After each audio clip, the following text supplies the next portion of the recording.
नगरपालिका निगम का बड़ा कारनामा सामने आया है। निगम ने वैध कॉलोनियों को अवैध बताकर करोड़ों का खेल खेला। मध्य प्रदेश कांग्रेस कमेटी के प्रदेश प्रवक्ता एडवोकेट प्रमोद कुमार द्विवेदी ने नगर निगम के अधिकारियों के बड़े खेल व सरकारी खजाने में 200 करोड़ से अधिक के राजस्व की हानि का आरोप लगाया है। द्विवेदी ने खुलासा किया कि प्रदेश सरकार के नगरीय प्रशासन एवं विकास विभाग मंत्रालय वल्लभ भवन भोपाल से 5 फरवरी 2013 को मध्य प्रदेश नगर पालिका निगम अधिनियम 1956 की धारा 405 के अधीन प्रदत्त शक्तियों का प्रयोग कर 29 ग्रामों को नगर निगम की सीमा में समाविष्ट करने का प्रकाशन राजपत्र ने किया।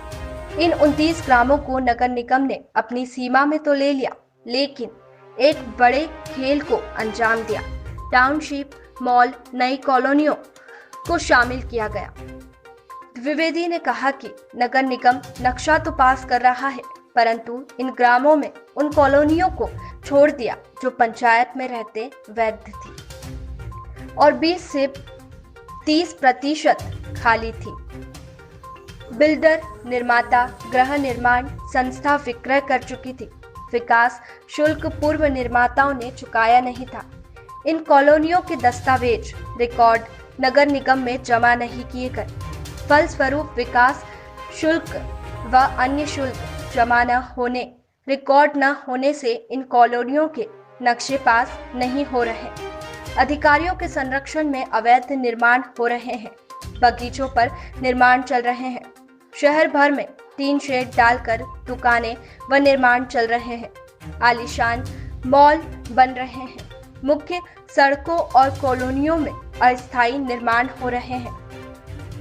नगरपालिका अधिनियम 1956 साफ कहता है कि स्थायी निर्माण हो या अन्य प्रकार, तार फेंसिंग हो या कंपाउंड वॉल, सबकी अनुमति, तो फिर अनुमति से शुल्क मिलता है। ये शुल्क हजारों में होता है। इस तरह भवन अनुज्ञा, पटवारी शुल्क, संपत्ति कर शुल्क आदि करोड़ों रुपए में मिलता, पर अधिकारियों ने खुद ले लिया। नगर निगम को 200 करोड़ से अधिक की चपत लगाई। अपना प्रदेश एमपी न्यूज चैनल की विशेष रिपोर्ट। प्रदेश सरकार के द्वारा 5 फरवरी 2013 को नगर निगम में शामिल किया गया था। उसके पहले भी ये सवाल उठा था कि जो वैध कॉलोनियाँ हैं जिनमें 50 से अधिक % मकान बन चुके हैं, अगर ग्राम पंचायतों से इनके नक्शे वो दस्तावेज नहीं लिए गए तो भविष्य में निर्माण के क्या आधार रहेंगे, किस प्रकार से ये मकान का नक्शा पास होगा। अधिकारियों ने कोई ध्यान नहीं दिया, सरकार ने ध्यान नहीं दिया। तत्कालीन महापौर जी का तो ये कहना था कि प्राइवेट एजेंसी से अगर हम जांच कराते हैं, अगर वो जांच करा लेते, दस्तावेज इकट्ठे कर लेते, तो आज इंदौर को ये परिणाम भुगतना नहीं पड़ते। जो कॉलोनियों में 10%, 5% के निर्माण हुए या खाली थे या निर्माण होने वाले थे, उनके तो भाव बढ़ना थे। चाहे वो महालक्ष्मी नगर हो, एरोड्रम क्षेत्र में कई कॉलोनियाँ हों, इन सब के भाव बढ़ना थे।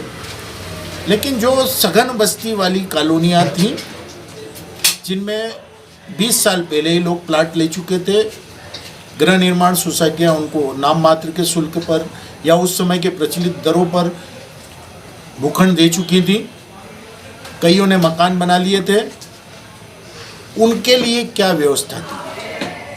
अब अधिकारियों ने जब व्यवस्था देख ली कि है ही नहीं, तो पिछले दरवाजे से कहते हैं कि आप अवैध निर्माण कर लो। मेरा सीधा सीधा आरोप है, अवैध निर्माणों को प्रोत्साहित किया जा रहा है। जो शुल्क सरकार को मिल सकता था, सरकार की लापरवाही से, अधिकारियों की लापरवाही से वो शुल्क नहीं मिल रहा है। आज भी सरकार के अधिकारी चाहें तो आम आदमी को, 29 गांवों के आदमियों को रिलीफ दे सकते हैं। इसमें सरकार को करोड़ों रुपए का राजस्व भी मिलेगा और अवैध निर्माण पर रोक लगेगी। साथ ही साथ जो सार्वजनिक संपत्तियां हैं, बगीचे और अन्य उपयोग की चीज़ों के लिए आरक्षित ज़मीन, वो भी बचेगी। दूसरा, नगर निगम 1956 अधिनियम स्पष्ट कहता है कि अगर मुझे तार फेंसिंग भी करना है तो मुझे अनुमति लेना होगी। पटरी शुल्क और भवन अनुज्ञा शुल्क जो मिलता है वो मिलेगा।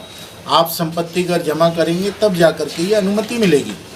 इंदौर में चाहे वो बड़े रोडों पर आप चले जाएं, एबी रोड पे चले जाएं, शहर के सघन क्षेत्रों में चले जाएं, शहर के बाहरी क्षेत्रों में चले जाएं, टीन शेड डाल करके झकास तरीके के बड़े बड़े माल बन रहे हैं। जब इनके बारे में आप जानकारी लेंगे तो 1-1, 2-2 लाख, 3-3 लाख रुपए किराया पे जा रहे हैं। तो फिर नगर निगम को शुल्क क्यों नहीं मिल रहा है? नगर निगम के शुल्क की हानि कैसे हो रही है? कुल मिलाकर के हम कांग्रेस के लोग अगर आरोप लगाते हैं तो हो सकता है कि दलगत आरोप मान लिया जाए, परंतु आम जनता ने 450 से अधिक शिकायतें मुख्यमंत्री की हेल्पलाइन में की है। खुद नगर निगम के अधिकारियों ने अपने अधिकारियों की बैठक में स्वीकार कर लिया है कि बहुत अवैध निर्माण कार्य चल रहे हैं, हम सस्पेंड कर देंगे। क्यों नहीं करते हैं आप सस्पेंड? ये जो पैसा है ये सार्वजनिक हित के लिए उपयोग आ सकता है। हमारी किसी व्यक्ति से लड़ाई नहीं है, हमारी व्यवस्था के अनुसार लड़ाई है। इस संबंध में नीतिगत निर्णय लिया जाए कि जो कॉलोनियाँ अवैध थी आज अवैध कैसे हो गई और उनके नक्शे पास क्यों नहीं हो रहे हैं। प्रमोद कुमार द्विवेदी।